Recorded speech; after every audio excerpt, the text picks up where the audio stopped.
Hi everyone, this is Ryan from Safe Easy Tech, and today I want to talk about what you need to know about Periscope.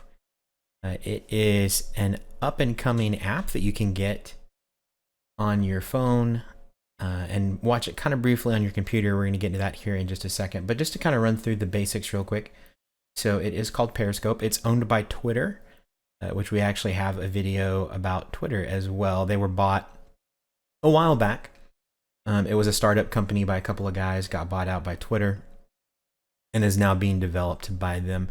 It's available on iOS, so if you have an iPhone, you can get it there. It's also available on an Android phone, and it can be looked at kind of online on their website on periscope.tv, which is the website I have up here. And you can see like random videos there. It's kind of like the iPod Shuffle of looking at videos. But the business model, it is actually completely free, and there's no ads on it at the moment. They are hoping to get ads onto it. Something about video ads. It's actually projected to be a $17 billion business by the year 2017. So the goal, as far as what Twitter's communicated so far, is that they're able to turn that into a thing where maybe you show an ad or something before you watch a Periscope. A live feed from someone, and then they can sell those ads just like you would see on YouTube, like you might have seen on the start of this video.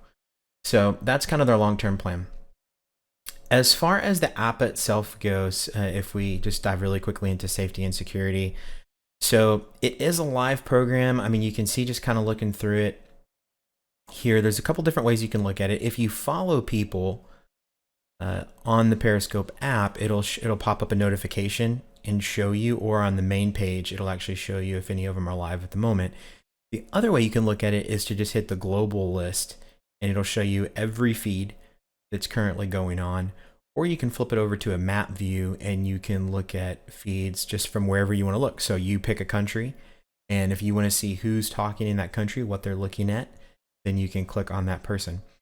Because of that, it is completely live.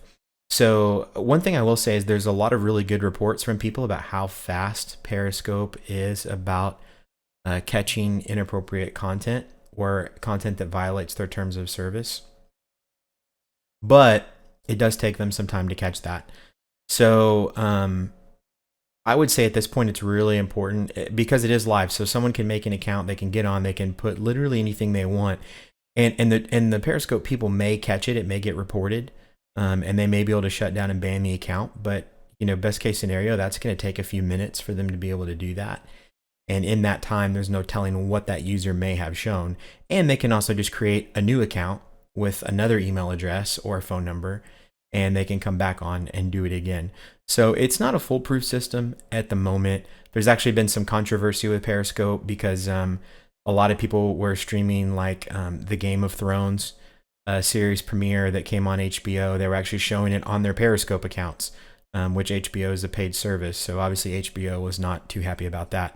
Also, one of the most recent pay-per-view boxing matches was so popular that people were streaming that on their phone. So that was a $90 pay-per-view event that you could just get on Periscope, and you could watch someone watching it on their TV for free. So there's been a lot of issues. That's against the terms of service for Periscope. And they'll find those people and they ban them. But when you've got hundreds and hundreds of people doing it all at the same time, obviously it's a pretty good bit of legwork for them. That stuff isn't too well. Game of Thrones might not be something you want your kids to watch. I wouldn't recommend it. But there is other stuff on there as well. Obviously, these are just random people that anyone can download this onto their smartphone. So at this time, as far as safety goes, I would probably recommend it. If it was my family, which obviously we consider you guys to be family, I probably wouldn't let my kids hop on this unsupervised. I would want to be controlling what's getting looked at. And it's definitely not something I would want on my kid's phone for right now. There's a lot of good things about it. You can see some great stuff. You can view parts of the world that you've never been to before. There's some great speakers. A lot of celebrities, will get on there and have some really great insight into just different things. It's very authentic. You get to see kind of people as they are in real life. News broadcaster are one of the things that are really popular on there because you can see news anchors talk about stuff and all the unedited stuff. So you don't see the perfect version that gets to you when you watch stuff on your TV. You get to see kind of the behind the scenes, as it were. There's a lot of neat things you can watch on Periscope, but definitely something to be careful with when it's being used. So that's pretty much it. It runs on any smartphone. Obviously, you want to be on a Wi-Fi connection most likely if you're going to watch it, because it will eat up your bandwidth.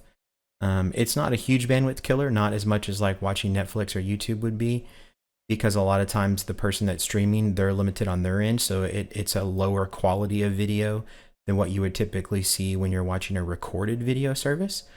But it still is not something you would want to run all day long on your mobile connection, unless you have unlimited internet on your cell phone plan. But that's what you need to know about Periscope. I've been Ryan, and tune in next time.